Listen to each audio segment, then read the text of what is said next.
which is us now. The difference is what you've seen in the testimony of these two lady and gent. Our generation is called upon by virtue of experience, by virtue of technological exposure, by virtue of our energy, to embrace a world where we become policy makers. 20th century, vijana wengi wetu hata wale ambao walikuwa campus, ilikuwa ni vijana ambao mara nyingi it was a mobilization heavy era. Lakini sasa hii tuko mahali ambapo tunaangalia vile tuna embrace opportunities na kujisukuma. Ndio maana Your Excellency tunashukuru kwa opportunities kama hizi ambazo zinatusaidia na kututayarisha kuwa viongozi wa taifa na hata kuwa viongozi wa continent yetu katika siku za usoni. Mimi nakushukuru, na challenge hii ambayo ulinipatia tutaendelea kuextend kuhakikisha kwamba vijana wengi zaidi wamepata nafasi ya kujihusisha katika decision making circles katika serikali kwa manufaa ya taifa letu la Kenya. Nikifikia hapo, Your Excellency, naomba nichukue fursa hii nimkaribishe Mheshimiwa Governor wa jimbo la Kakamega, FCPA Fernandez Barasa, aje azungumze nasi, alafu tumkaribishe waziri. Karibu sana Governor.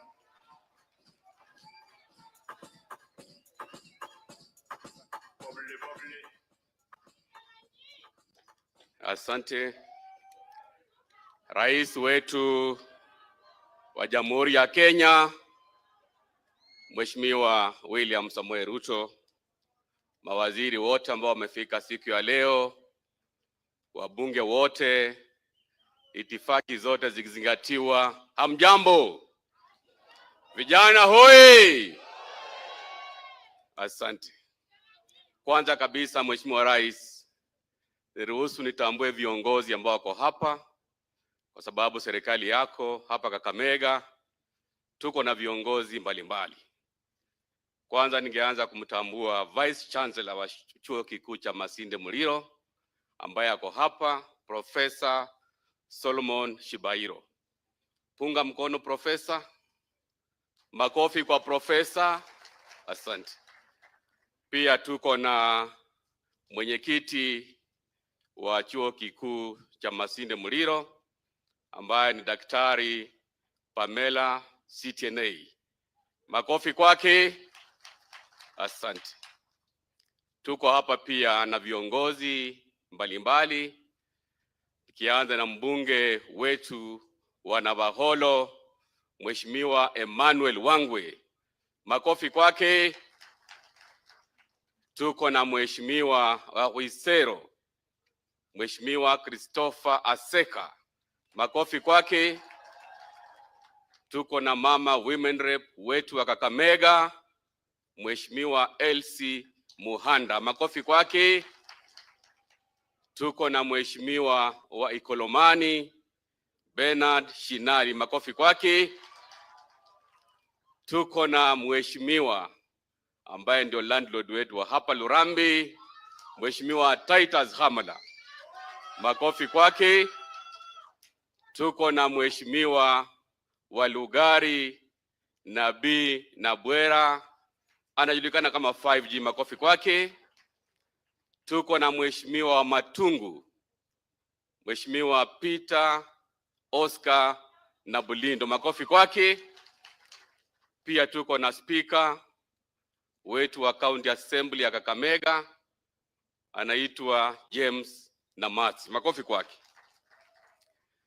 Mheshimiwa Rais, tuko na ndugu yetu ambaye pia ni mbunge jirani kutoka Nandi. Makofi kwake. Asante.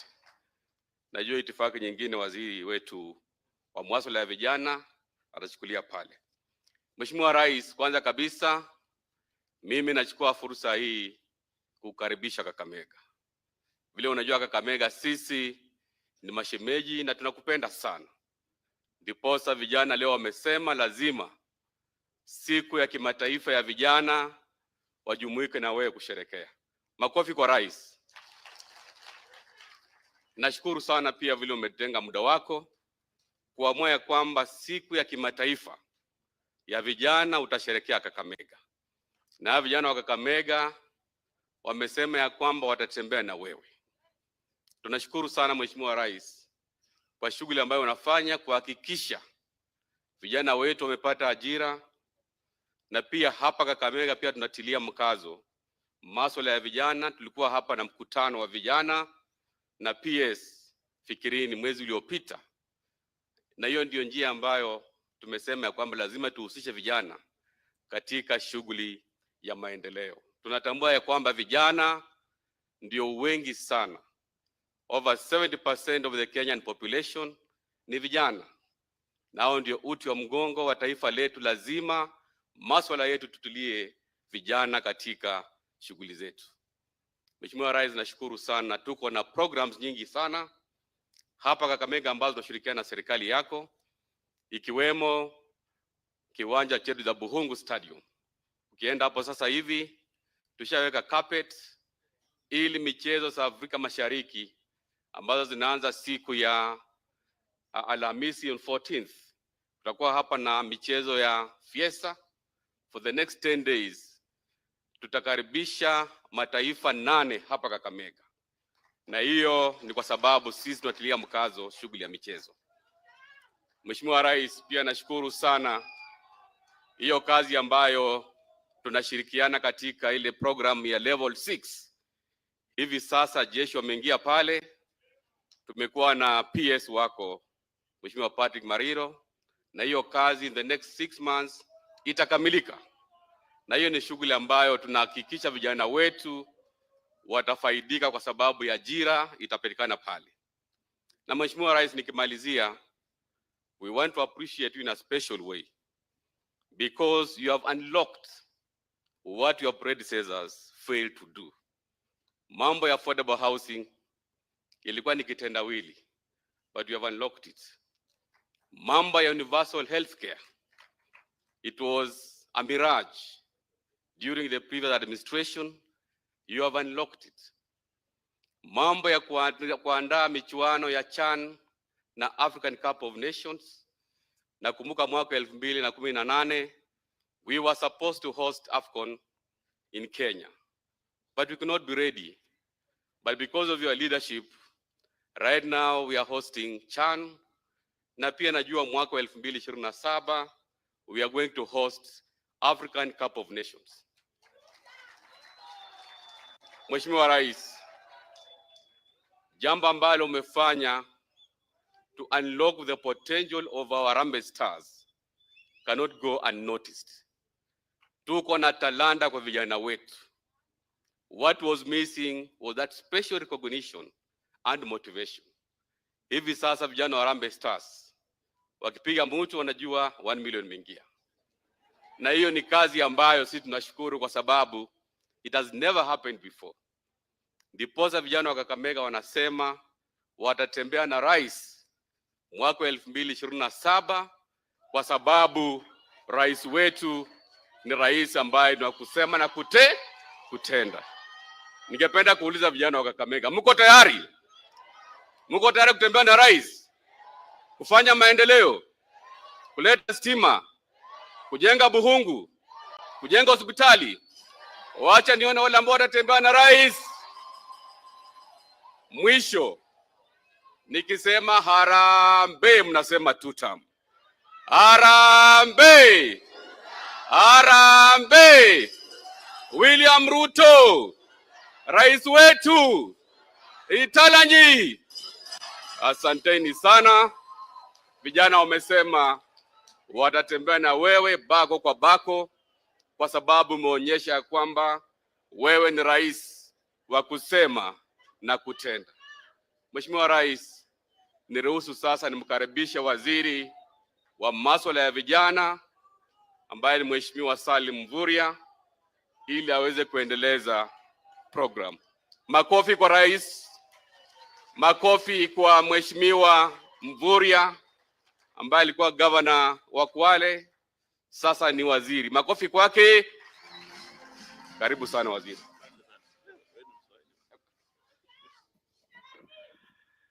Asante sana mustahiki gavana. Mheshimiwa Rais Daktari William Samoei Ruto, Rais wa Jamhuri ya Kenya, waziri mwenzangu Mheshimiwa Wycliffe Ambassa Oparanya, makatibu, waheshimiwa wajumbe, viongozi wa vijana, mabibi na mabwana na vijana wetu, Bwana Yesu asifiwe. Asalamu alaikum. Vijana hamjambo? Vijana hoye! Vijana power! Basi Mheshimiwa Rais, pengine kabla sijazungumza hotuba fupi, naomba nimwalike mwenzangu Mheshimiwa Oparanya ambaye hapa ni nyumbani aweze kusalimia na kuzungumza kwa kifupi.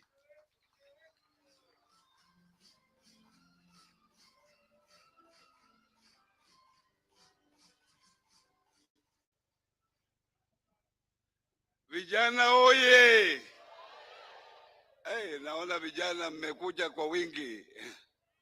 Mheshimiwa Rais, Your Excellency, the President of the Republic of Kenya, Mheshimiwa William Ruto, my colleague Cabinet Secretary, the Governor of Kakamega County, members of Parliament who are here, permanent secretaries, ladies and gentlemen. Mheshimiwa, hapa ni nyumbani. Ikiwa nyumbani, nataka nichukue nafasi hii pia kukukaribisha hapa Kakamega. Tuna furaha umepata wakati wa kuja hapa kuongea na vijana wetu wa Kakamega na Kenya kwa jumla, kwa hii siku ya muhimu kabisa katika duniani.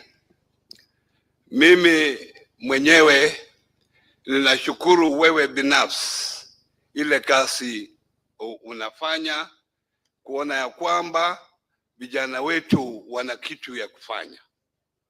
Tuna shida mingi, lakini wewe ukiwa rais unafanya juhudi yako kuona ya kwamba tuko na mahali ya vijana wetu.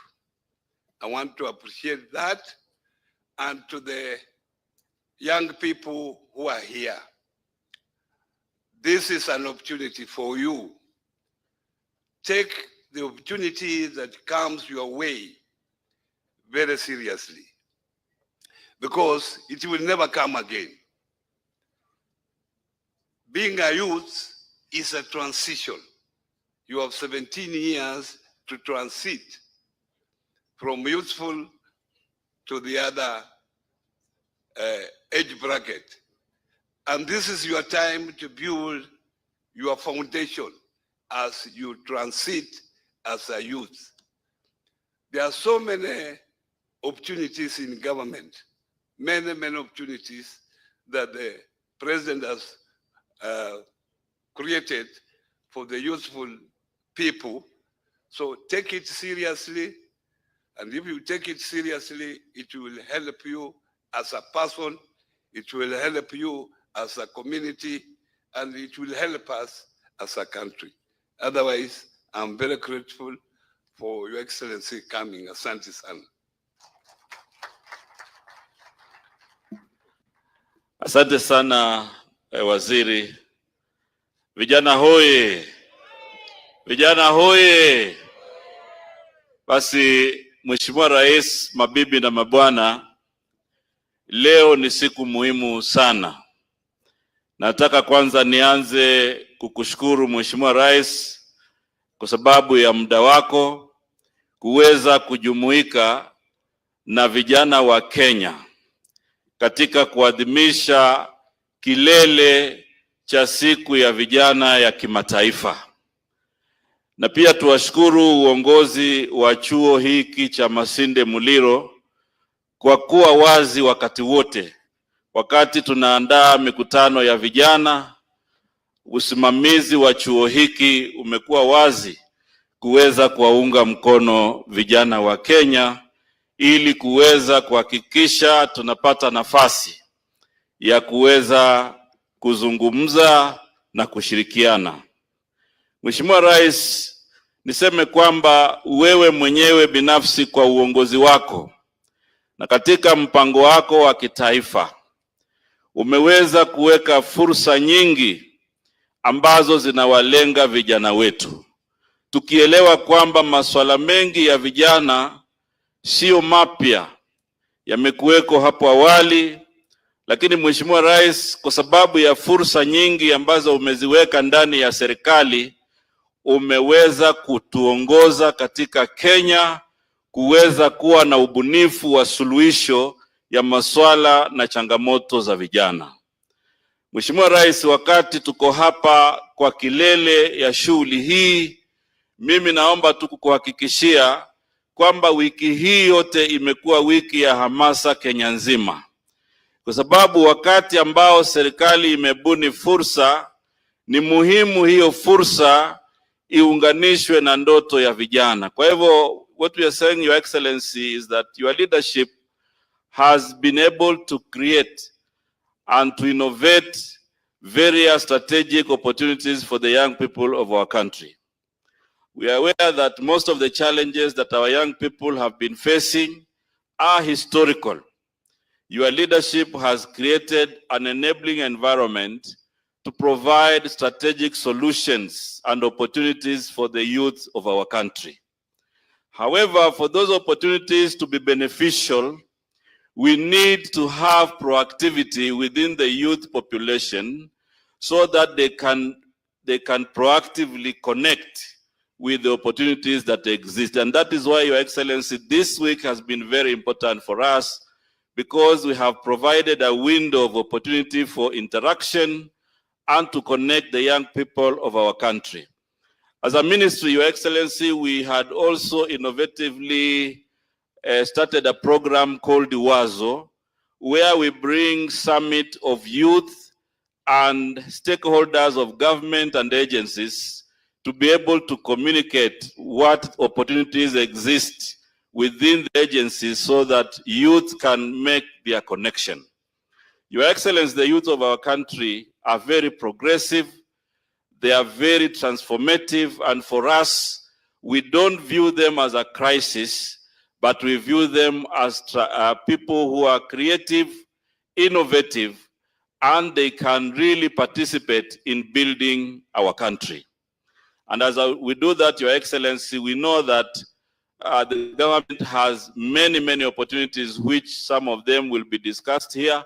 Some of them have already been discussed as case studies, and as a ministry, we commit to ensure that we work to be more inclusive, so that even as we develop policies, legislation, we have youth participation at the center of all that we do in government. And therefore, Your Excellency, today is a very important day internationally, but it is also a day where we inspire action within the young people of our country. Mwisho, Your Excellency, nataka tu kusema kwamba wakati ambao vijana wetu wako na ndoto, wakati ambao vijana wetu wako na azma ya kuweza kutimiza ndoto zao za kimaisha, wakiwa binafsi, wakiwa family, wakiwa jamii, wakiwa kila sehemu ya nchi, ni muhimu kukumbuka kwamba wakati ndoto hizi tunaweza kuzitimiza tukiwa vijana, tunazitimiza tukiwa na taifa la Kenya ambalo limeungana, taifa la Kenya lenye amani, taifa la Kenya lenye miundo msingi ya kuweza kuheshimu sheria.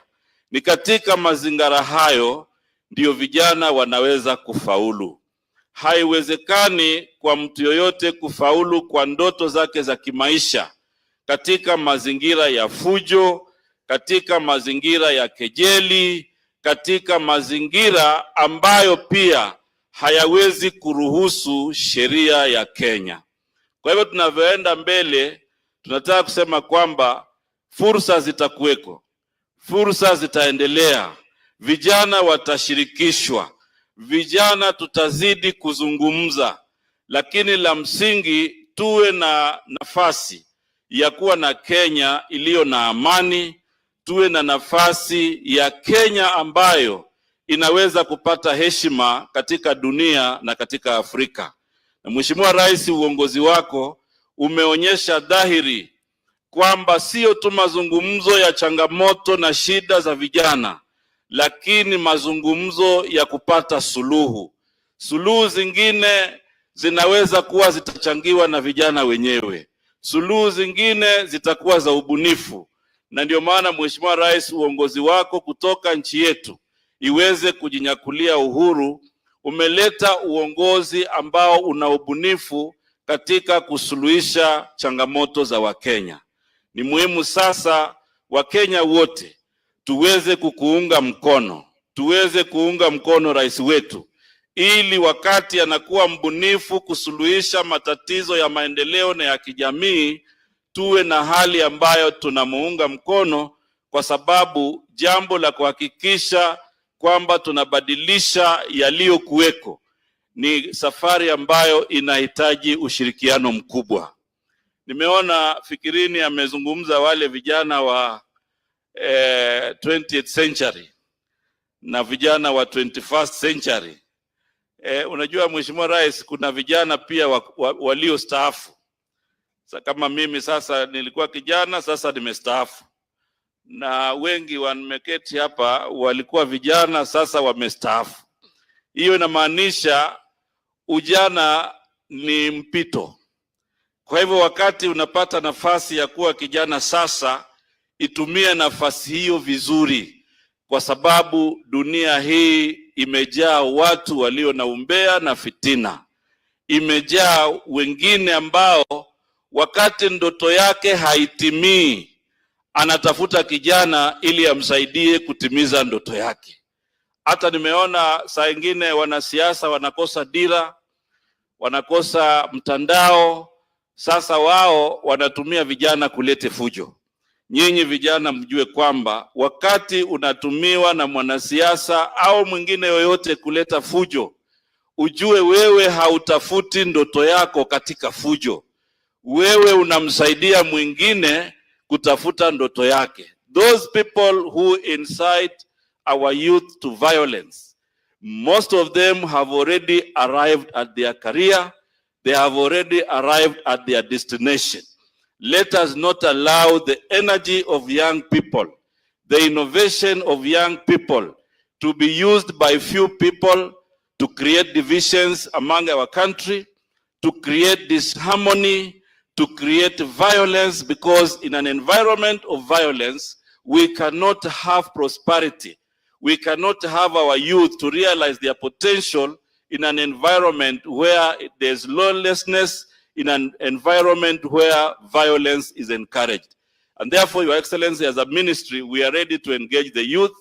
We are ready to ensure we inspire them, we mentor them, we develop their talents, we connect them with opportunities, but the foundation is an environment of peaceful coexistence. And therefore, Your Excellency, I don't want to say much, but I want to take this opportunity to ask all of us to be upstanding as we invite here His Excellency the President to speak and engage the youth. Karibu sana Mheshimiwa Rais. Karibu sana.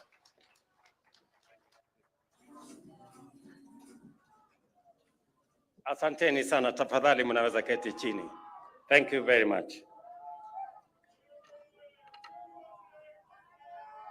Ndugu zangu viongozi na viongozi pia wa vijana, hamjambo? Kakamega murembe, muri moyo. Wananchi wa Kenya, Bwana Yesu asifiwe. Assalamu alaikum. Leo mimi nimefurahi sana kufika mji huu wa Kakamega. Nimshukuru Vice Chancellor wetu wa chuo cha Masinde Muliro kwa kutukaribisha hapa. Mpigeni makofi, yuko pale.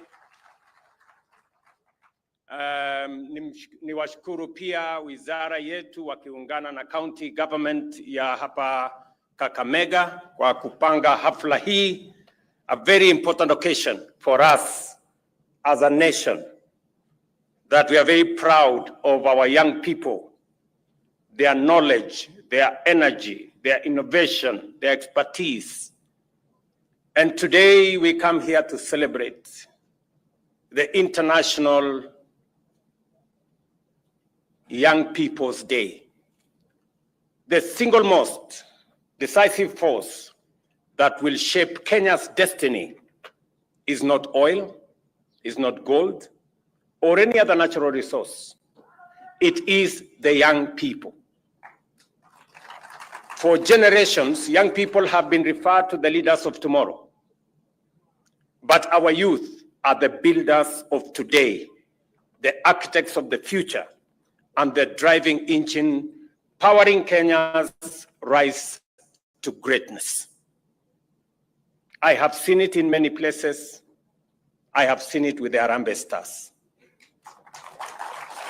That is why I am deeply honored to be here in Kakamega County to celebrate the energy, the creativity, and the resilience of our young people, and to harness and amplify their immense contribution to our bold national transformation agenda. Our Constitution commands us to equip young people with relevant education and training, to guarantee them opportunities for association and representation, to open doors for their political, social, economic, and cultural participation, and to protect them from harmful practices and exploitation. Every year, nearly 800,000 young people enter the labor market. For too long, many have faced and continue to face the frustration of limited opportunities. That is why we have crafted a bold, multi-pronged strategy, not only to generate jobs, but also to equip our young people with competitive, future-ready skills and ensure they thrive in the economy of the 21st century. Ladies and gentlemen, technical and vocational education and training is a central pillar of our economic transformation. TVET graduates are 3 times more likely than their peers without technical training to start a micro or small enterprise within 2 years of graduation. This is why we are aligning TVET curriculum with industry needs and modernizing equipment and expanding public-private partnership for apprenticeship and job placement. In 2018, TVET enrollment stood at about 180,000 learners. Today, TVET enrollment is upwards of 700,000, supported by the expansion of institutions from just about 50 a decade ago to more than 250 nationwide today. Through the National Government Apprenticeship Opportunities Program, we aim to enroll from 700 to 2 million youth in TVET institutions by the end of 2025, meeting the projected annual demand for 300,000 additional skilled workers and bridging the skills gap that is currently at 40% in some technical sectors. We have also deliberately chosen housing as one of the main engines of job creation in Kenya today. Currently, over 161,000 housing units are under construction across the country, part of a 700,000 home pipeline that will generate more than 1 million jobs. Here in Kakamega, right here in town, we have 200 units complete, 2,000 units have been procured, another 2,000 units in Mumias, and another several units in different constituencies in Kakamega County, a total of 5,000 units we are building in Kakamega County. About 320,000 young people are already working in affordable housing program, with numbers set to double in the next 2 months. I have said that in the next 2 months, we want to escalate the number of young people, whether they are electricians, technicians, plumbers, engineers, quantity surveyors, architects. We want to increase them to 640,000 in the next 2 months. We have already advertised 4,000 internship positions for young professionals that are coming out of universities and our TVET institutions through the Public Service Commission. We will engage architects, engineers, surveyors, IT specialists, marketers, and other specialists, placing them in housing projects and municipalities across Kenya. Our goal is to expand these opportunities so that by January, in the next 6 months or so, 10,000 interns will have been placed in affordable housing program where they will gain skills, build networks, and acquire the experience needed to launch their careers. Through Climate Works program, we are advancing both economic and climate resilience by implementing labor-intensive environmental projects, restoring ecosystems through tree planting, cleaning rivers, and greening public spaces. Beyond the environment, Climate Works also drives jobs in roads and housing construction and urban development. We began with Nairobi-based cohort, and I am especially very proud that 45,000 young people are spearheading the Nairobi River regeneration, transforming riparian into clean, green corridors. This initiative is now being rolled out across the country through an expanded roadworks program, which will soon grow to 113,000 young people, including 4,000 in Kakamega County. Similarly, the Kandarasi Mtaani initiative will employ another 200,000 more young people in labor-intensive works in housing and market projects, including our hostels development program across the country. This will also include boundary walls, laying cabro roads, and installing wastewater treatment plants, equipping participants with both income and skills. Ladies and gentlemen, the Financial Inclusion Fund, commonly known as the Hustler Fund, has emerged as one of the most transformative financial inclusion initiatives in Kenya's history, with a direct and profound impact on our young people. Its sheer scale has been unprecedented, with over 26 million Kenyans accessing the fund, making it the single largest program of its kind. Of this, 9 million are repeat borrowers, a powerful indicator of sustained trust and tangible benefits. The fund has so far disbursed 72 billion and mobilized 5 billion shillings in savings. One of the most significant outcomes has been credit empowerment. Through the Hustler Fund, 5 million beneficiaries have improved their credit scores, a game-changing development for young people who previously had no credit history or had been blacklisted in CRB.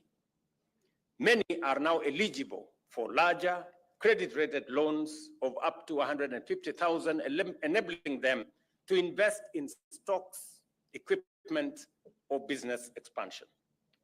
We are also committed to promoting orderly labor mobility through our global labor mobility strategy, ensuring Kenyans can take up jobs abroad in safe and decent conditions. Over the past 2.5 years, 430,000 Kenyans have secured employment overseas through the Kazi Maju program. We are negotiating bilateral labor agreements with various governments to safeguard our workers and align their skills with high-demand markets. Through the WESO Fund, we are financing air tickets, visas, and settlement costs for Kenyan youth taking up jobs abroad. In this pilot phase, Kenya shillings 200 million has been already provided and already supports 225 young people. Equally, over the past year, the Youth Enterprise Fund has provided mobility-ready support, including pre-departure training, certification assistance, and financial literacy to prepare our young people for international employment and successful reintegration And the Youth Fund has disbursed 244 million, enabling 2,271 young people to secure jobs in various countries abroad. Today, I will be presenting checks worth 163 million to support a further 816 young people who have successfully secured jobs through the labor mobility program so that they can prepare themselves to travel and work abroad. Ladies and gentlemen, the Kenya Youth Employment Opportunities Project was a 5-year World Bank funded government initiative implemented between 2018 and 2023 to increase employment and income generating opportunities for young people across the country. The project directly reached over 310,000 beneficiaries and facilitated the development of 50 new trade testing standards.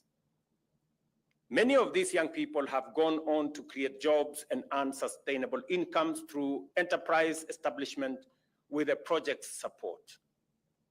Building on this success, the successor initiative that we have now rolled out, the National Youth Opportunities Towards Advancement Project, commonly called NYOTA, has rolled out Cycle 2 for business support in all counties, attracting over 1 million applications by close of the application period on 15th of May 2025. NYOTA aims to enhance youth employability, expand access to employment, promote savings, and strengthen youth employment systems and project management. Its implementation and interventions include training 600,000 young people to access government procurement opportunities, commonly known as ACBO, providing 110,000 young people, entrepreneurs with business development services, market linkages, mentorship, and financial support. NYOTA is enrolling 90,000 young people in on-the-job training, with applications currently open through the *254# financial inclusion platform until Friday, August 15th, which is coming Friday. We will also certify 20,000 through the recognition of prior learning framework and help 190,000 young people join the NSSF Haba kwa Haba savings scheme. In every ward across Kenya, and I want you to listen to this carefully, 70 young entrepreneurs, 110,000 in total, will each receive a grant of 50,000 shillings in startup capital under this program. I am pleased to report that the first phase of 54,000 young people will receive their 50,000 business startup capital next month, paving the way for their skills training to commence at the same month.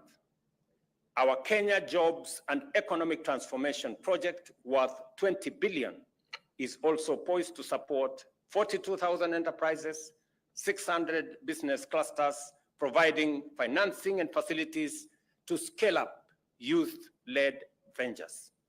The Center for Enterprise, in partnership with Germany, will train young people in high-value industries at 6 special economic zones that are under construction.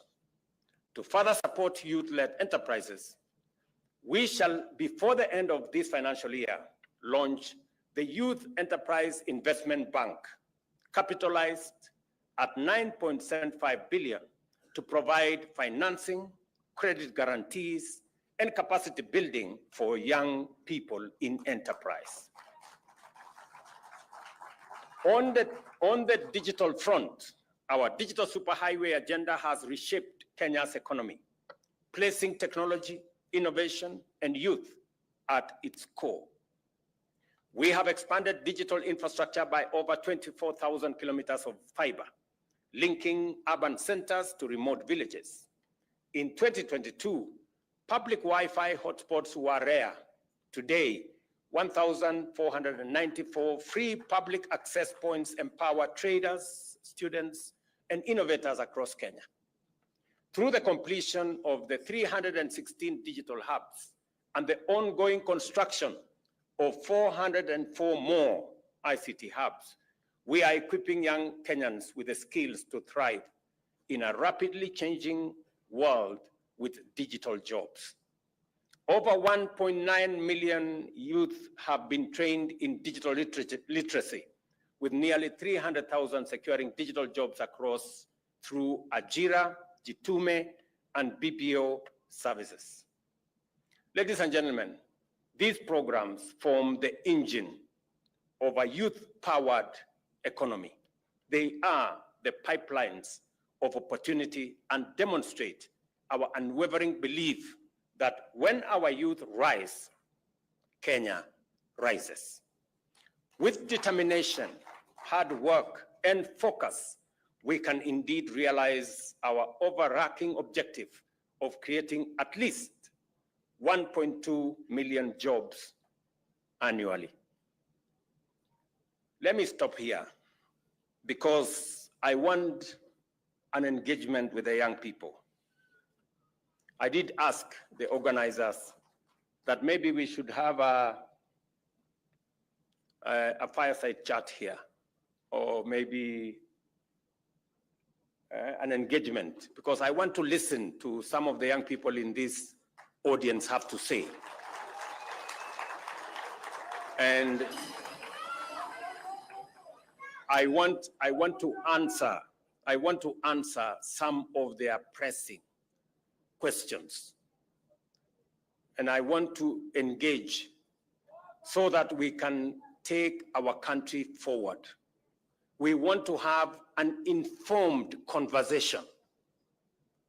You know, we do not want to engage in rumors, in propaganda, in fake news, in distorted issues. We want to engage on matters that are important to the young people of our nation. Because I have said before, and I will repeat again, as a country, our greatest asset, the biggest asset we have in Kenya, is our human capital. And that human capital, the biggest portion of that human capital is the young people of our nation.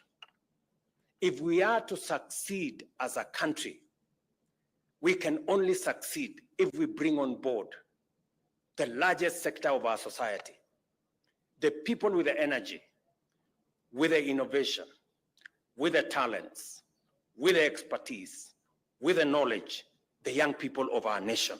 If we bring them into the equation, and if they influence how we go forward, we will succeed as a nation. And that is my mission, to make sure that we put the young people of our country at the center of our planning, of our policy, of our legislation, of our progress. That is how we are going to succeed as a country. And this moment, this day, the International Youth Day, provides us with that opportunity for us to engage with the young people of our nation. And I am looking forward to that engagement so that I can explain to you what we're doing. You can ask me the questions on what we are doing so that we can have an engagement that is mutually beneficial, both to you as the young people of our nation and to us as the leadership of our country. Thank you very much, and God bless you. Tumpongeze Rais tafadhali kwa makofi.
Thank you.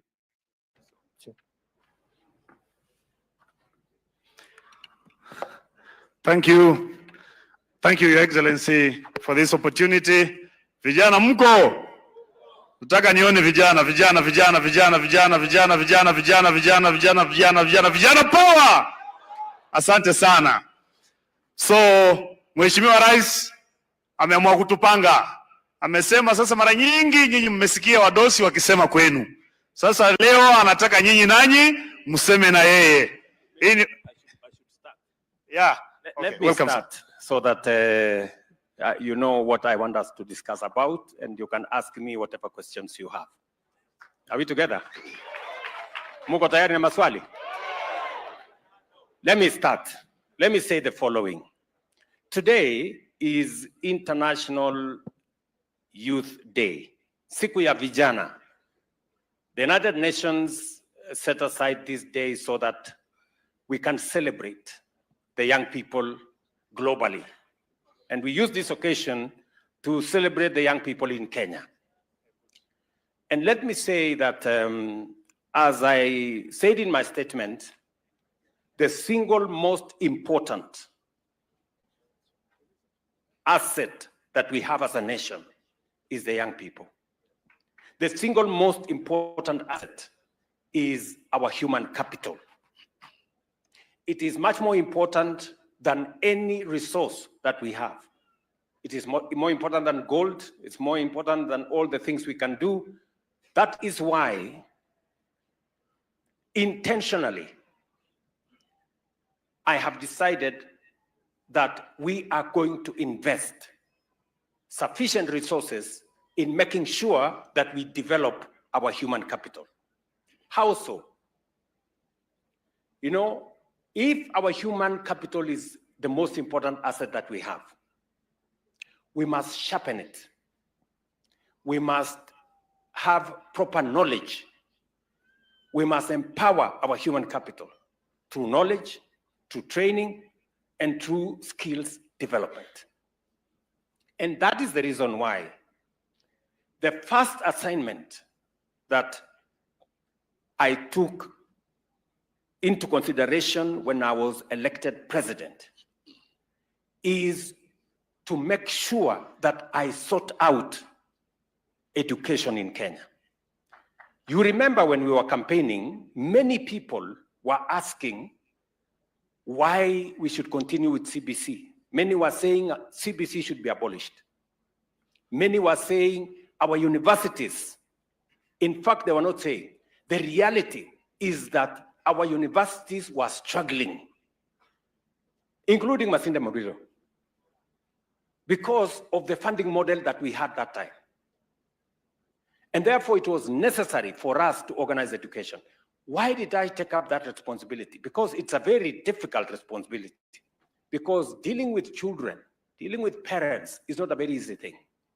In fact, I was told by my predecessor that this one is very difficult.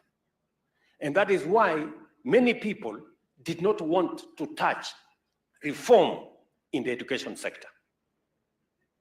But I had the option of doing nothing about our education sector because it is difficult. But I also had the other option of doing something about it, maybe difficult, but getting it right. And I chose the latter.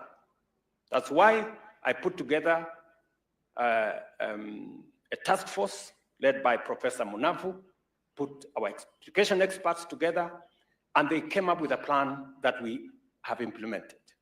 In that plan, we have sorted out our CBC challenges. We have sorted out the transition from ECD to primary school, to junior school, to senior school, and now to university. The pathway is now clear for all parents. It was also necessary to close the gap on teacher employment. If there are representatives of NAT here, they will tell you we had a gap of 116,000 teachers that were not in class. It is the reason why by January this year, by January next year, sorry, we will have hired 100,000 teachers. We will be remaining only with 16,000 because I made a commitment to Kenya that I will close the gap on teacher enrollment. And number three, we changed, on recommendation of the task force, the funding model. Today, I've had an engagement with Vice Chancellor here. And Vice Chancellor confirms to me that the new student-centered model is working for him. He can pay his staff, he can pay his bills or his suppliers, and he can run courses in the university, unlike the difficulties we had under the old student-centered under the old model. So I wanted to sort out education. Why? Because unless we sort out education, we will not be able to sufficiently empower young people and our human capital to be able to deliver for Kenya. So that's number one. Number two, it was necessary as we spend money in primary school, secondary school, TVETs, and universities. And by the way, just to give you numbers, we are spending 650 billion Kenya shillings every year in educating our population, from primary school to university. 650, 30% of our budget goes to education. I took up the responsibility and said, it is not right for us to spend 30% of our resources, 650 billion every year, to educate our children, yet we don't have a plan on what happens when they finish school. The same way we have a plan on making sure all our children go to school, we should also have a plan on what they do when they come out of school. And for the first time, we developed a deliberate, intentional plan on how to engage the young people of our nation in deliberate government programs supported by the private sector so that we can create opportunities for young people. Because the single biggest problem with young people, if you ask them, is employment. Ni kweli ama si kweli? Tatizo ya vijana ya Kenya ni kukosekana kwa ajira. Na sababu hiyo ndio tukasema lazima tuwe na mpango makususi ama mahasusi ama mpango makusudi. You know? Deliberate. Kwa Kiswahili tunasema makusudi. You know? Intentional. Mpango makusudi. Intentional plan ya kuhakikisha kwamba vijana wanapata ajira. And I want to give you, young people, and I want you to listen to me carefully so that you can ask me questions. We have seven deliberate programs for young people to be engaged. Number one, the reason why we rolled out our housing program was yes, we needed houses. Yes, we needed markets. Yes, we needed hostels. And we are building 160 housing units with a pipeline of 700,000. We are building 400 markets across Kenya, and we are building hostels for 170,000 students, including hostels in this Masinde Muliro, which we will start next month. I have discussed with the Vice Chancellor here. We will be doing the first 1,200 a hostel block here in Kakamega beginning next month. We have agreed with the Vice Chancellor. And we are doing it in many TVET institutions across Kenya. But the most important part of that program is the jobs that program creates. So the program of housing is more about creating jobs than doing the rest of the things that it is going to do. And let me give you the numbers. Today, as I talk to you, You heard in my statement, we have 320,000 young people working in the housing program. We're going to scale it up to 640,000 in another 2 months. And our target is to have 1 million jobs, 1 million young people every year working in our housing program. We have already advertised for 4,000 skilled professionals from universities and from TVETs who will supervise that program. We will scale it up to 10,000 by January so that they can supervise the work that we are doing in that space. So it is about jobs. It is about charging our economy. The whole construction industry will create additional jobs. The whole supply chain of cement, steel, Juakali sector, producing doors, hinges, windows, and everything else they are producing. So it's about jobs. We have never had a deliberate plan to create jobs in Kenya because we didn't gather the courage to implement housing. Now we have, it's going on. Number two, we have deliberately realigned and reorganized what we call labor mobility. That space had many crooked people. So many people were being exploited. So many people ended up in foreign countries and they were abused. Many of them sexually abused, many of them done things. We have organized that space under the National Employment Authority. I gave deliberate instructions. I sat on it for at least 2 months to straighten it up. Mama Edith is here. She's now the CEO of that organization. And through that organization, we have also signed under our Kazi Maju program, when I appointed deliberately a principal secretary to take charge of our diaspora issues and to manage relations between Kenya and other countries. We are signing bilateral labor agreements with them. And today I can tell you, as I have said here, in the last 2.5 years, 430,000 Kenyans have gone abroad to work. Some of them have come back. Some of them are on the way.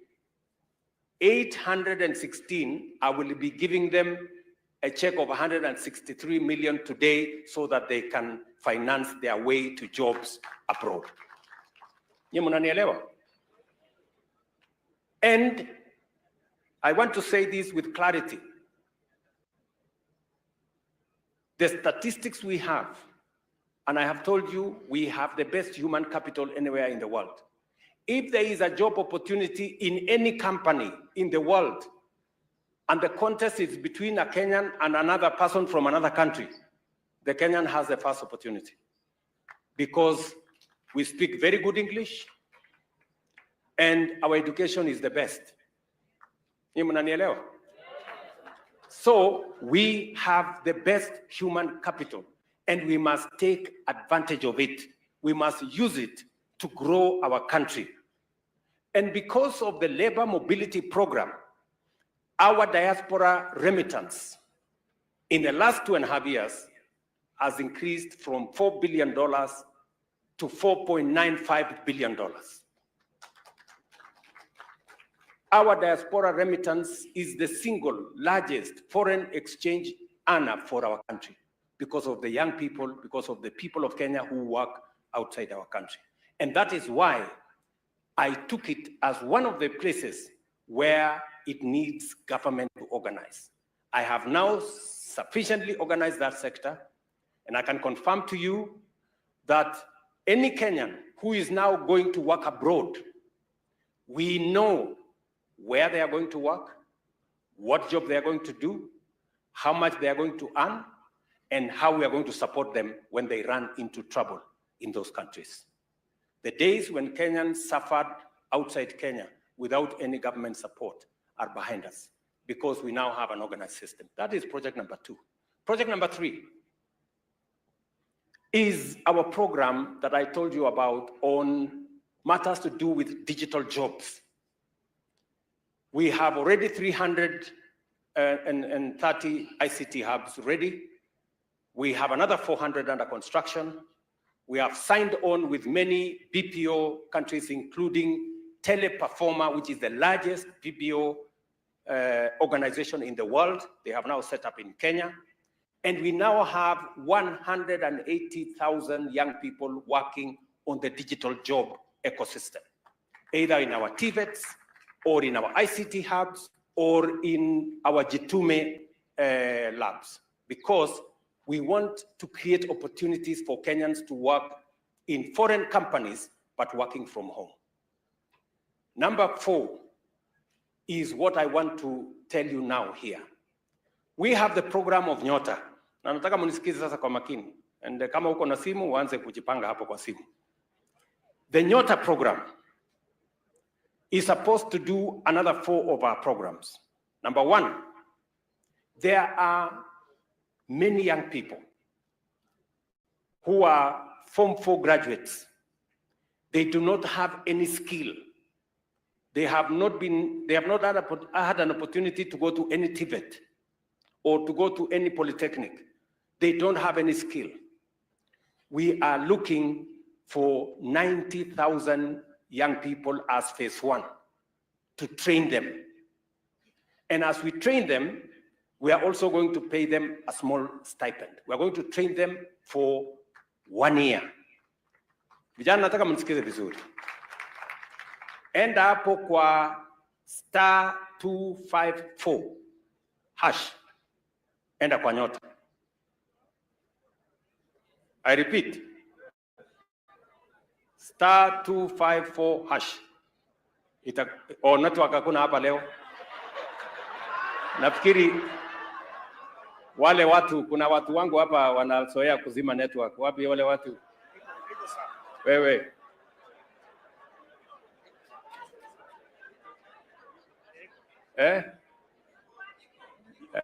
Iko. Imekuja? Haya. Tunaelewana? Imekuja? Bado? Imekuja? Very good. So, they will just organize it just now. So, tufanye hivi. So, pale, already, nataka munisikize, already 160,000 young people have applied. Yeah? But there is still an opportunity for you to apply. These 90,000 young people who have no skills, and these are young people between the ages of 18 and 29. Yeah? And if you are disabled or you are in the marginalized, up to 35. We want to equip you with skills. You're going to work under a mastercraft. We are going to equip you with skills. If you have no skills, we're going to make sure that you can go home and come back every day. We will pay for your going home and coming back for 6 months. We will bring NITA to come and assess you. Then we will give you a certificate that you have been certified on this or that or the other skill.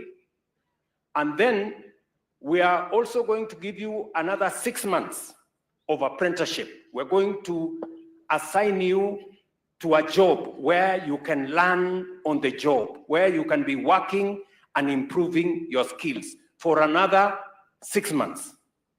And in those 6 months, we will also be paying you stipend to go home, come back, and make sure that you learn that skill. That is component number 1. Mnasikia nyinyi vijana? Component number 2 kwa hiyo program. Kuna vijana wengi ambao tayari wamelearn skills, lakini hawana certificate yeyote. You know how to,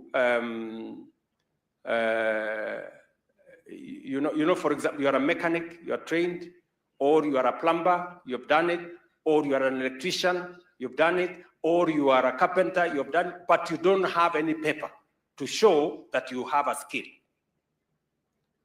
We are looking for 20,000 of such people, again, on that platform.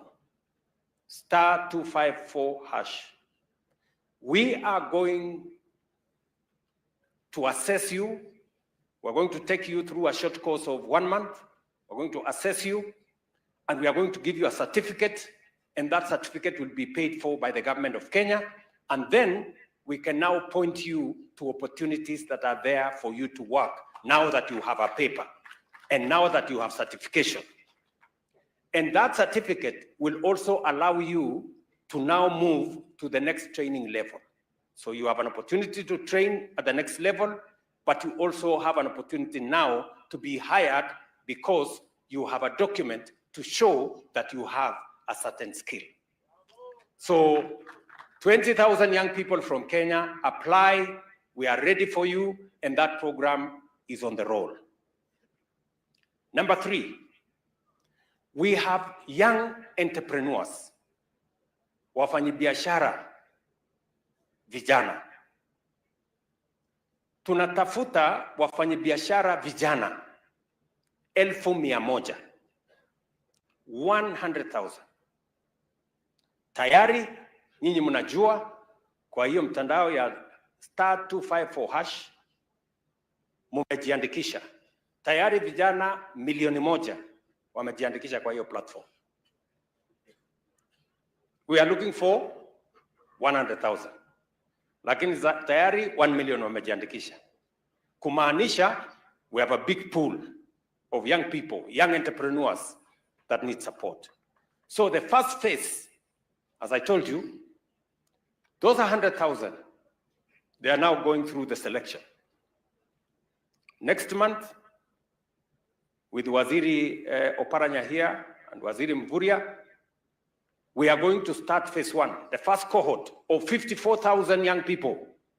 Each of them, we are going to give them 50,000 shillings, not loan, but grant ya kuendesha biashara yao. And then we will do the next cohort and the next cohort.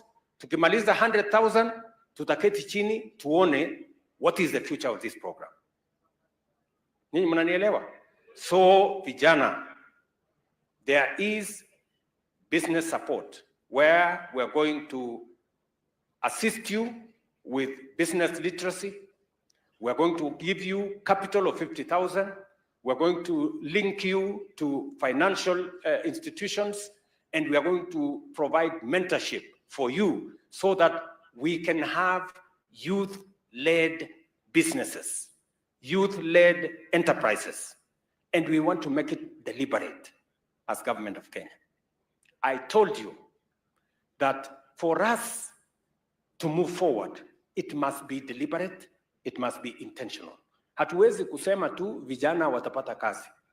Lazima tujiulize watapata kazi wapi na ni kazi gani na watasaidika vipi. Those are the questions we are answering as government. Number 4 on that program is assisting you with digital knowledge, financial literacy, so that you can apply for government procurement opportunities. You know that 30% of all government procurement in the national government and in the counties are supposed to be reserved for young people, women, and people with disability. But unfortunately, those opportunities young people don't get. And that is the reason why we are providing now money to train young people on how to get those opportunities, number 1. Number 2, to provide a marketplace for you to identify where is the opportunity. And number 3, we are going to provide 1 billion shillings as a catalytic fund so that young people can access government procurement opportunities. Again, we are looking for 600,000 young people so that we can mentor them, we can train them, and we can give them catalytic financing for them to access government procurement opportunities at the national and at the county level. Bado tuko pamoja ama bado tuko pamoja? Let me tell you number 8. What we are doing in that space is the famous, mulikuwa mnajua zamani kulikuwa na kazi ilikuwa inaitwa kazi mtaani. Si ndio? Sasa tumebadilisha jina tunaita climate works. Sasa hiyo mpango itakuja tayari pale Nairobi, tuko na vijana 1045 wanafanya kazi. Sasa tunataka kuleta hiyo program ije mashinani. Kila county, umesikia hapa Kakamega tutakuwa na vijana 4,000 watakaofanya kazi katika hiyo mpango ambayo ilikuwa ni kazi mtaani, lakini sasa tumeipangia vizuri. Watakuwa wanatusaidia kwa mambo ya barabara, watatusaidia kwa mambo ya greening public spaces na mambo mengine, and that program is beginning again next month because there were a bit of reorganization that was necessary. Tunaelewana vijana wa Kenya? So mimi nataka niwaeleze vijana ya kwamba nafasi haiwezi kuja kukutafuta nyumbani. Lazima wewe ujitume. Bwana. Lazima ujitume. Si ndio? Nyinyi mmesikia mimi nikisema. Hapa Kakamega tuko na mpango ya affordable housing. Pale kuna nafasi ya ajira. Hapa tutaanza kujenga hostel, kutakuwa na nafasi ya ajira. Kakamega hii tunajenga soko 27. Pale kuna ajira. Kakamega hii na Kenya mzima tuko na ICT hub, tuko na Jitume labs, tuko na PPO sectors. Pale kuna ajira. Tumewaeleza kama wewe ni kijana, hauna skills yoyote, tuko tayari kukusaidia kupatia wewe skills at our cost, so that, and we can also give you certification so that you can become more employable. All these programs are for the young people of the country. And we want every young people to have the correct, every young person to have the correct information so that you can engage with the opportunities that are there for you. Na vile nimesema, lazima pia ujitume. Look for those opportunities. Hustle these members of parliament. Hustle your MCAs. Hustle everybody looking for those opportunities, because that is how we are going to get young people contributing meaningfully to the development and the progress of our nation. I wanted to say this as an outline of the programs we have and as a deliberate program that has never been done by any administration, because we must be deliberate about creating opportunities and creating pathways for young people to access opportunities to train, opportunities to work, opportunities to be employed, opportunities to do enterprise. Asante sana. I'm ready for your questions. Tumpigie makofi Mheshimiwa Rais. Thank you so much, Your Excellency, for that candid, succinct, elaborate presentation. A very deliberate presentation to the young people of Kenya. Sasa kabla nichukue maswali ya vijana wa Kenya, other than yourself, Your Excellency, and the governor, we have two other panelists. I will allow them the privilege to say their names and the organization they present, please. Thank you so much, Your Excellency. Thank you so much, the audience and all the guests that are around. I'm David Msongori. I come from Taita Taveta County. I represent all the universities and colleges students in Kenya and abroad. And our national body we call the Association of County Students Association Presidents Kenya, where in every county we have a president who is part of our member. Thank you so much. Thank you. Thank you. Please. Thank you, Your Excellency, for this opportunity. My name is Sela Naswakombo. I am a youth from Bungoma County, and I'm glad to be here to speak on behalf of the youth of Bungoma and of Kenya at large. Thank you. Thank you. Asanteni sana. Sasa nataka nichukue fursa hii Tayari naona mikono imeinuliwa kabla hata tutoe nafasi. Sawa, tutawapa nafasi. Mheshimiwa Rais yuko na time na nyinyi leo. Leo ni siku yenu. Naomba tupate kijana wa Kakamega County atufungulie na swali. Kijana, tafadhali sema jina lako, mahali unatoka, alafu ulize swali. Hiyo inaweza kugharimu dakika moja tu peke yake. Asante sana. Thank you, Your Excellency, for the elaborate conversation. My name is Conrad Kea. I come from Navaholo. I'm the convener of Coalition of Youth for Devolution. And I want to thank Your Excellency for the work you're doing for the youth of Kenya. Na swali langu kaswa ni you have been very elaborate, especially on the program of the housing and how it's creating jobs. And I want to appreciate that that is a very good strategy. However,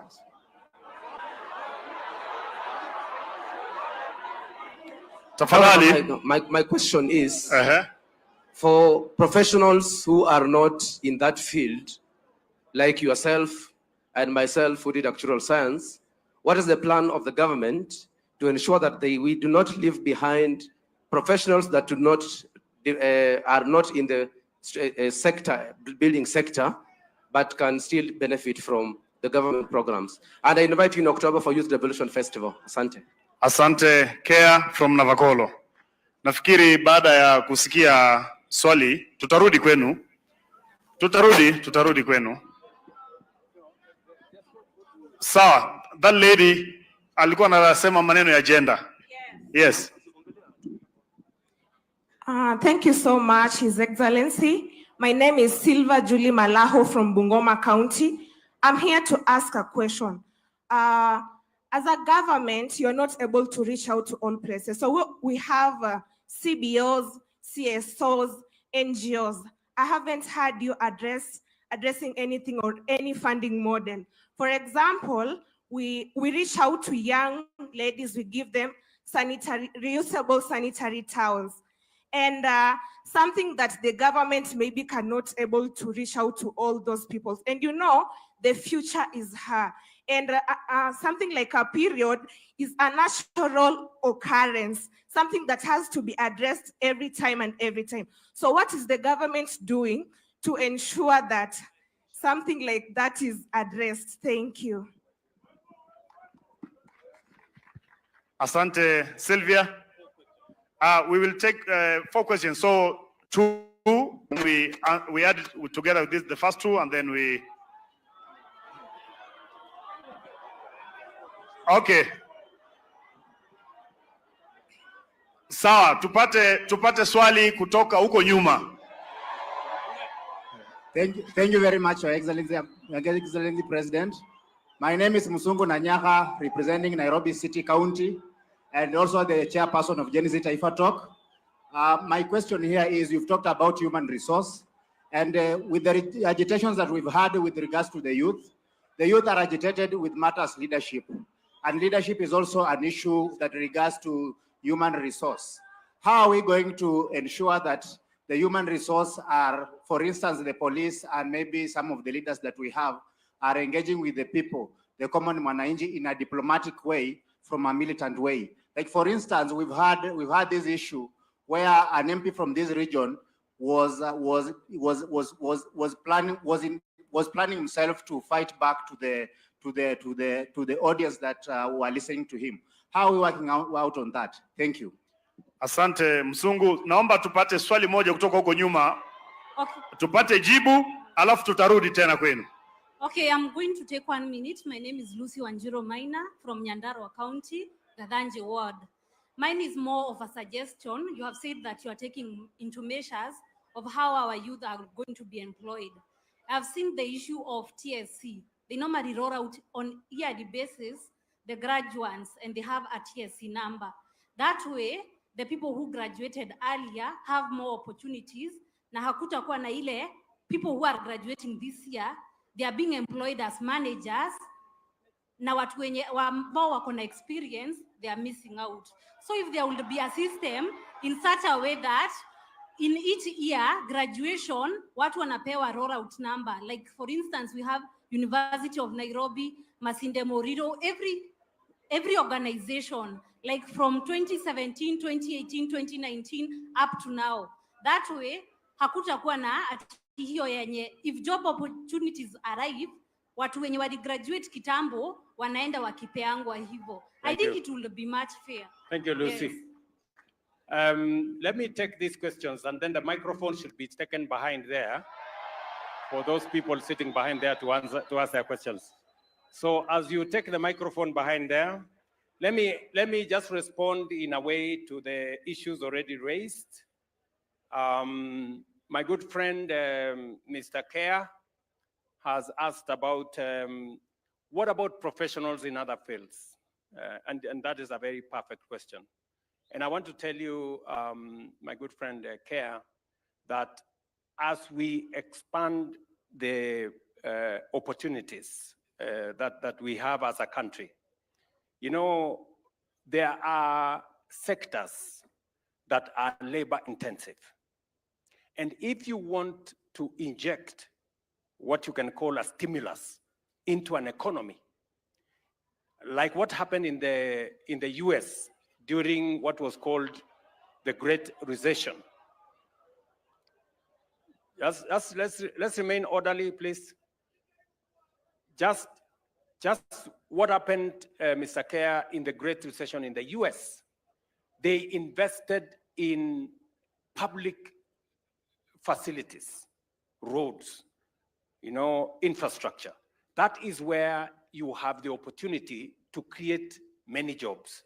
And that is what we are doing also in Kenya. For us to be able to deal with a youth bulge, we have to go to sectors that can help us create more opportunities. And that is why we are targeting the infrastructure sector, housing, public works, roads. Those are the sectors that create the most jobs. But that is not to say that we are ignoring professionals in other areas. As we expand the economy, as we create opportunities, programs like what we are doing in universal health coverage is going to expand the human capital that we have in the health sector. Programs that we are working in education. You've just heard Lucy say, as we hire the teachers and we are expanding the horizon in hiring teachers, we must consider those who trained earlier for opportunities so that those who trained later can come after those who trained earlier. So I agree with you, but our focus is to try and deal with the youth bulge, and that is why we are targeting sectors that can help us create more jobs than other sectors. Number two, Sylvia here has said we should think about our CBOs, our NGOs, and others who are major contributors, and they are partners of government in provision of services that government may not necessarily reach out to. I agree with you that there needs to be a partnership between government and the private sector and the civil society and community-based organizations.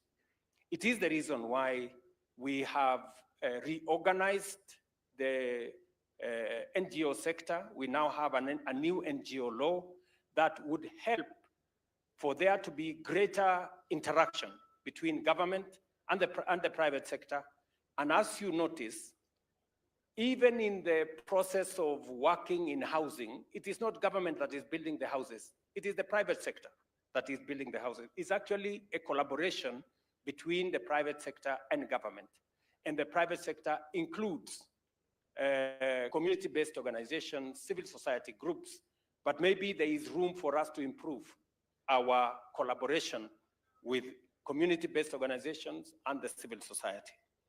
Number three, my good friend has talked about leadership. How do we make sure that there is civil interaction between the public and the police and all the other government agencies, and making sure that we avoid unnecessary, confrontation that comes as a result of making sure that we have a civil country. I agree with you that there needs to be responsibilities, obligations for citizens, for the public, and for everybody. Everybody must have a role to play. Everybody has a contribution to make. Citizens have rights. They too have obligations. The police must have rights, but they must also have their obligations to make sure they secure the nation. So leaders must behave themselves, and so must the police. In our program, we are now undertaking the program of redressing some of the injustices that have happened in the past, and also retraining our policemen and women so that we can have better engagement between the public and our security agencies. And finally, Lucy has made a suggestion. Beatrice Inyankala, please take up the suggestion that has been given by Lucy. She has said that she has some recommendation, and I agree with her, that we need to better organize the absorption of teachers so that those who train earlier do not get stranded, while those who train later are absorbed. We should have a program where we have order in that space. Asante sana. Let me take some, yes, from behind there.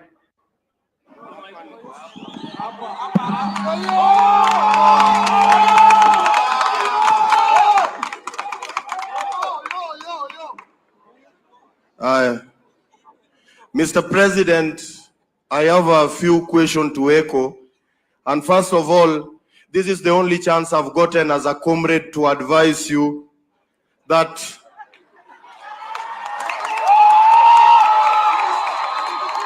it is very true that if you don't listen to the voters, then 2027, you might listen to the returning officer. I'm saying this boldly as a believer of kumi bila break.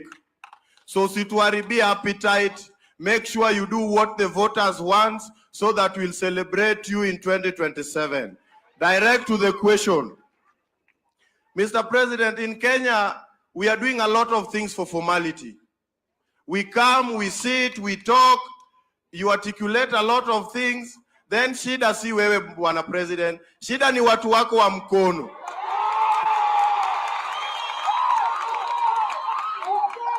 Bwana President, watu wanasema unatenga lakini hautengi, shida ni watu wa mkono.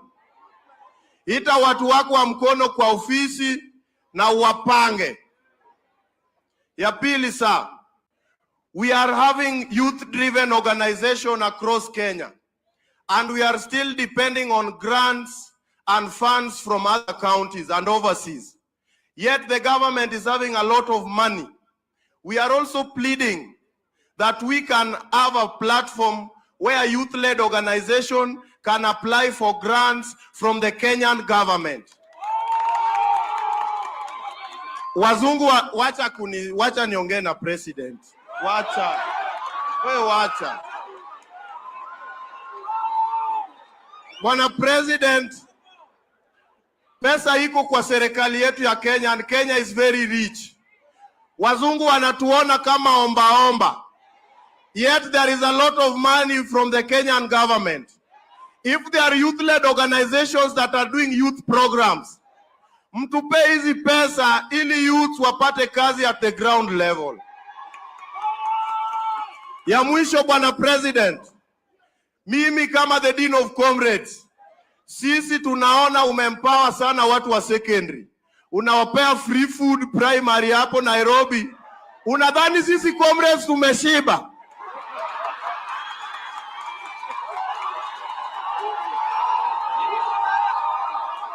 Bwana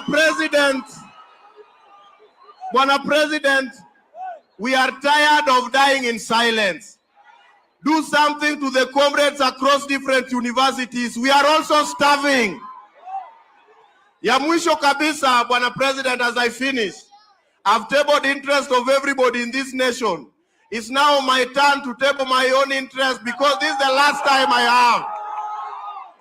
Mimi nimetoka all the way from Uasin Gishu, nimekuja na pikipiki. Nikirudi wewe make sure umenipanga venye unapanganga watu. On behalf of the 100 comrades that are present, asante sana. Asante. Comrade, kabla twende kwa mwingine tusaidie, tunajua wewe ni dini wa comrades, lakini unaitwa nani? Jina. Your name? Aya, mungwana huyo jina nikusikie. Mimi naitwa Jevin Oyo Kasam. Kasa. Okay, bwana. The believer of Raila Amolo Odinga. Aya, asante sana. Thank you. That gentleman Kasa ameuliza kama maswali ine hivi. Now, let me try and respond. I agree with you, my brother Kasa, that ultimately the people of Kenya will make a decision. And the people of Kenya ultimately are the sovereign. They will make a decision on what kind of leaders they have based on whatever program those leaders have. Just I want to, the same way you have advised me, I want to tell you that as Kenyans, this is our country, and this country can be a wonderful place. I believe in Kenya. Kenya is a great country, the same way you believe in Kenya. You have said Kenya has a lot of resources, and I agree with you. It is our responsibility to make this country greater. But for us to do it, we must have a plan. And we must have an actionable plan. We have been talking in Kenya for years. Listen, housing program was in the NAC manifesto. It was never implemented. It was in the manifesto that followed. It was never implemented. The big four of Jubilee, one of them was housing. It was never implemented. That is why I have decided that I will bite the bullet and I will implement housing, create the jobs, and make sure that it works for Kenyans. So what you are saying is that leaders must match what they say with what they do. And that is exactly what I want us to do. Let me give you another example. Universal health coverage was a program under the coalition government, where my good brother Anyang' Nyong'o was the Minister for Health. It wasn't implemented. Universal health coverage was also under Ngilu in the government that followed. It was not implemented. It was one of the big four. UHT was one of the big four under Jubilee. It was never implemented.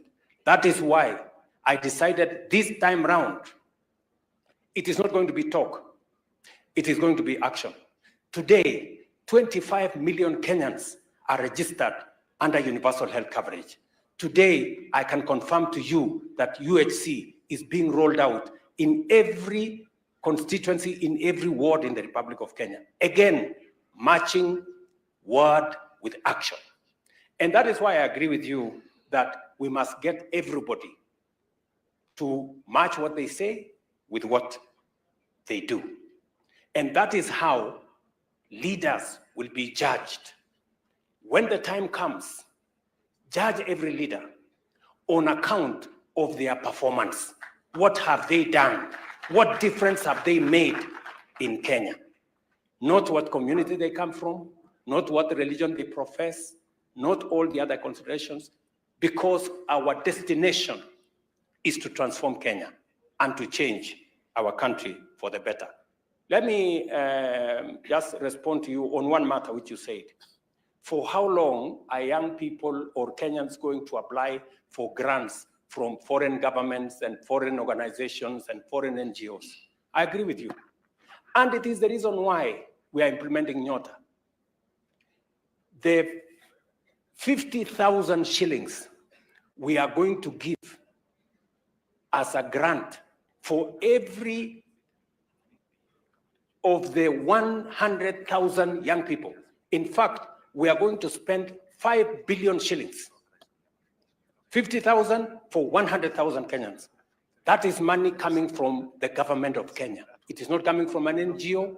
It is not coming from a foreign government. It is money belonging to the government of Kenya. All the program I have told you, the Nyota program, the one for training, the one for business development, the one for ACBO, is going to cost the government of Kenya 20 billion shillings. And that is money that the government of Kenya has provided because it is time we took charge of our own development rather than waiting for people from outside to come and do for us what we must do. And therefore, Mr. Kasa, I have listened to you. I have taken some advice from you. And I want to tell you that I intend, and the officials here were listening to what you are saying, that they should not let me down. Yeah? These good people, the ministers, the PSS, the principal secretaries, and everybody. Sindio, you are telling them, and I'm sure they are listening, we should match what we say with what we do, and they should not let me down. And I agree with you. Iyo mambo ingine,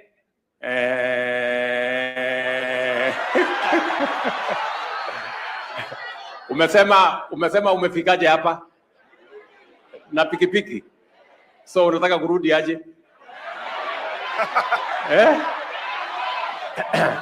Bas, utaniona hapo kando nitakupanga. Bas, asanteni sana. I am sorry because I have another engagement in Homa Bay. You know, we are doing, we have a devolution conference in Homa Bay that is underway, and I'm expected there at between 1 and 2. I know this engagement, I know many young people would want to engage me so that we can have a proper, conversation between us and the young people and the future of our nation. I will provide another opportunity, Fikirini, with your team. And I'm very proud of this young man. This young man, Fikirini Jacobs, is a 29-year-old chap, and he is a principal secretary. Mpigeni makofi huyu mungwana. Sasa wewe, Fikirini, hawa vijana wenzako, don't let them down. Umesikia vile wamesema. Yeah? Don't let them down. I'm going to work with you. I'm going to work with your CS so that we can support you as you support the young people of our nation. Thank you. Asanteni sana, and God bless you. Haya, makofi kwa Rais. Your Excellency, we have a launch that we'd like to do before we leave, and it is the launch of the Kuna Form portal. Let's take our seats, please, kindly. So,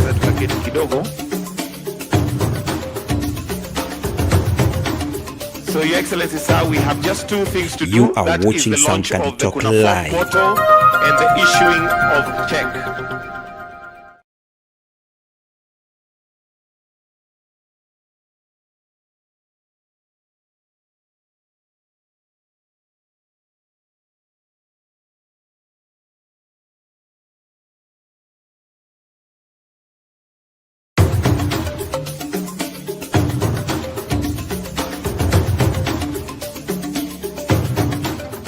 Sound Candy Talk is timely, accurate, professional, and affordable. You have a complaint or compliment, any question concerning our broadcasting, contact us soundcandytalk@gmail.com.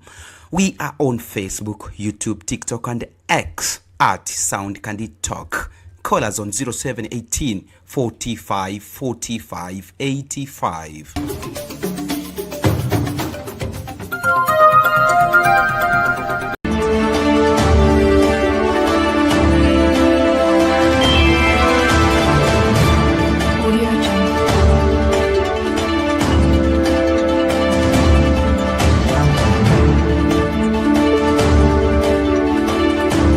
Sound Candy Talk Live News.